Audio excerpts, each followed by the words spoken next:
8월 18일 월요일. 세상이 찾는 위로의 말씀. 1억 명 이상이 사용하고 있는 한 성경 앱의 통계에 따르면 2022년에 가장 많이 공유된 성경 구절은 이사야 41장 10절이라고 합니다. 두려워 말라 내가 너와 함께 함이니라.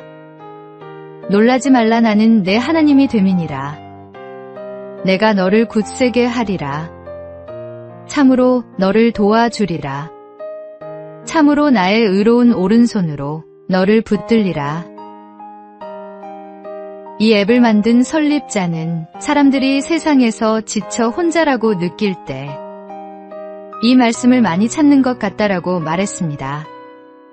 팬데믹으로 전 세계가 고통받았던 2020년에도 이 구절이 가장 많이 공유됐기 때문입니다. 2022년에도 역시 우크라이나 사태 등으로 각지에서 전쟁으로 고통받는 사람들이 많았습니다. 실제로 전쟁이 일어나자 우크라이나에서 성경 앱을 사용하는 빈도가 50% 증가했고 인근인 독일과 폴란드에서는 우크라이나어 성경 사용 빈도가 733%, 241%나 증가했습니다. 이 지역으로 피란을 떠난 우크라이나 난민들이 성경을 더 많이 읽었기 때문입니다. 불확실한 세상 속에서 살아가는 우리가 의지할 수 있는 것은 오직 변하지 않는 진리, 성경에 기록된 하나님의 말씀뿐입니다. 지금도 세계 곳곳에서 감당할 수 없는 고통을 겪고 있는 사람들이 많습니다. 우리가 이들을 위해 해줄 수 있는 최고의 선물은 바로 말씀과 기도입니다. 말씀, 두려워하지 말라, 내가 너와 함께 함이라. 놀라지 말라, 나는 내 하나님이 됨이라. 오늘의 만나, 고통받는 이웃들을 위해 기도하며 그들에게 하나님의 말씀이 전해지도록 선교 사역을 후원하시기 바랍니다.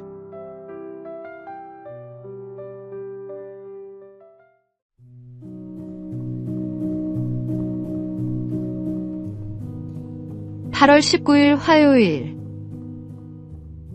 평화의 노래.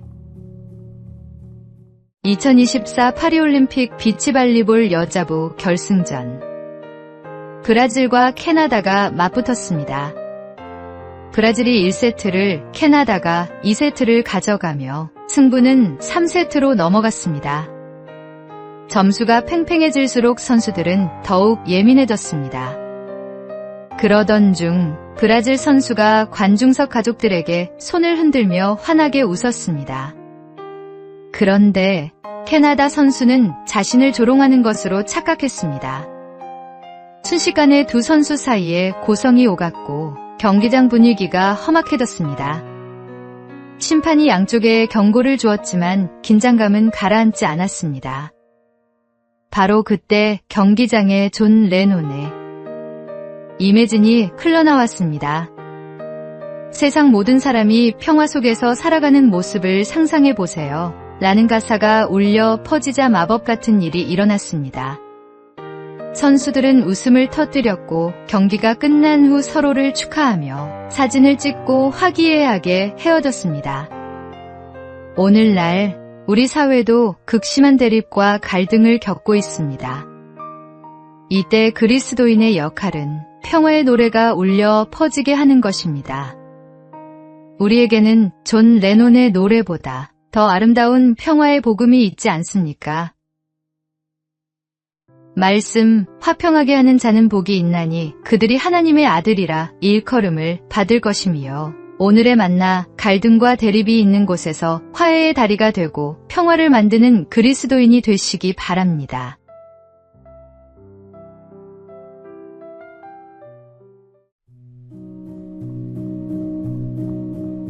(8월 20일) 수요일.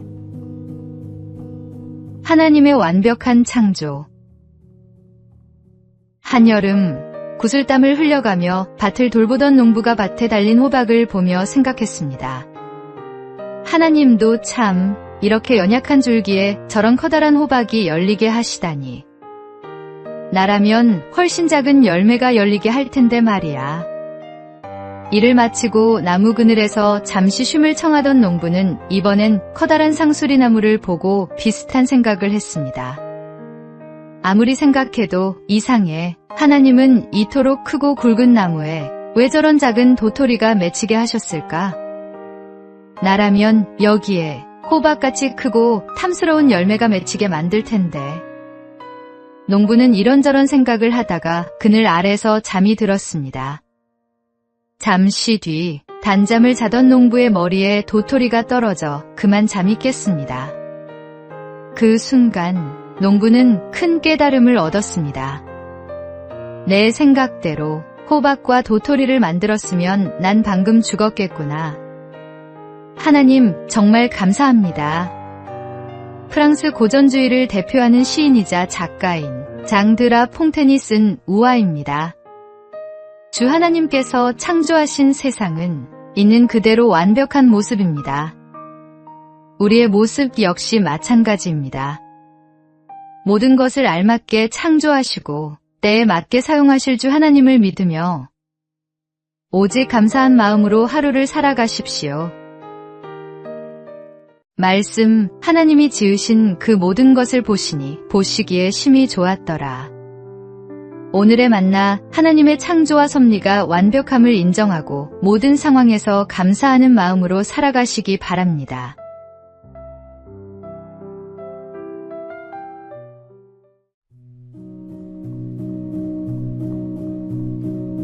(8월 21일) 목요일. 박수와 용서 사이에서.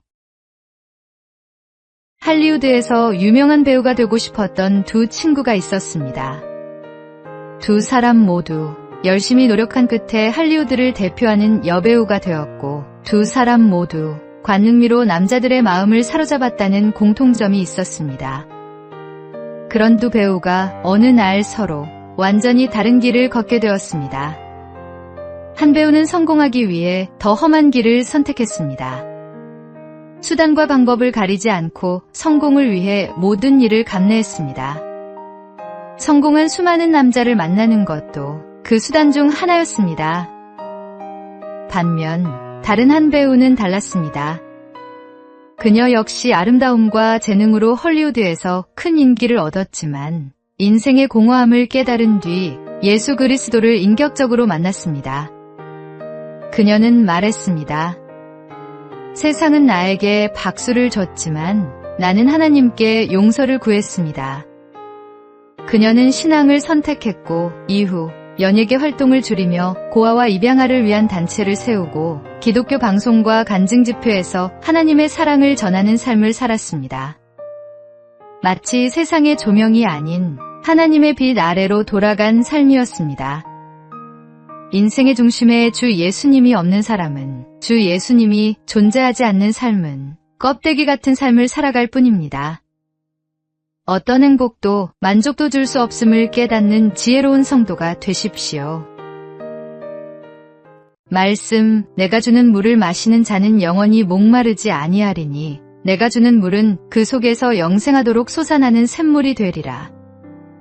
오늘의 만나, 진정한 성공은 예수님과 함께하는 삶에 있음을 깨닫고 그분을 인생의 중심에 모시는 제자의 삶을 살아가시기 바랍니다.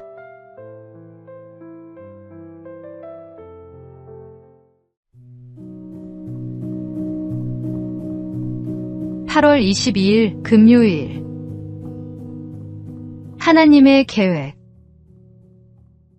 세계적인 클래식 공연장이자 뉴욕의 명소로 알려진 카네기홀은 누구의 이름에서 비롯된 것일까요? 바로 철강 산업으로 미국의 근대화를 이끈 인물, 철강왕 앤드류 카네기입니다. 그가 살았던 시대는 여성이 제대로 된 일자리를 얻기 매우 어려운 시기였습니다.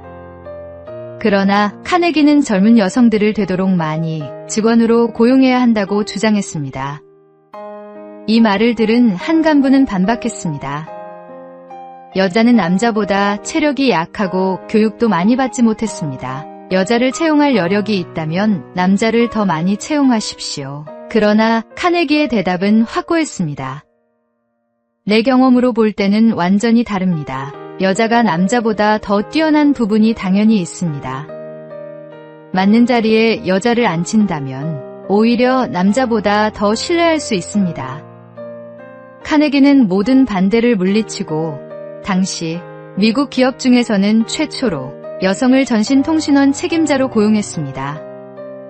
그뿐만 아니라 해외 진출에도 중요한 적임자로 여성을 선택했습니다. 실수가 더 적고 더욱 신뢰할 수 있다는 것이 그 이유였습니다. 주 하나님은 남자와 여자를 틀리게 창조하지 않고 다르게 창조하셨습니다. 누구나 조금만 생각해보면 깨달을 수 있는 당연한 창조의 이치를 억지로 회피한다면 가정과 사회, 문화가 바로 설 수 없게 됩니다.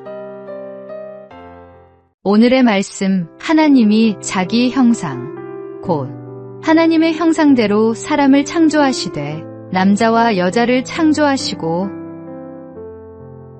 오늘의 만나, 하나님이 각자에게 주신 고유한 특성과 달란트를 인정하고 그것으로 하나님의 영광을 드러내는 삶을 살아가시기 바랍니다.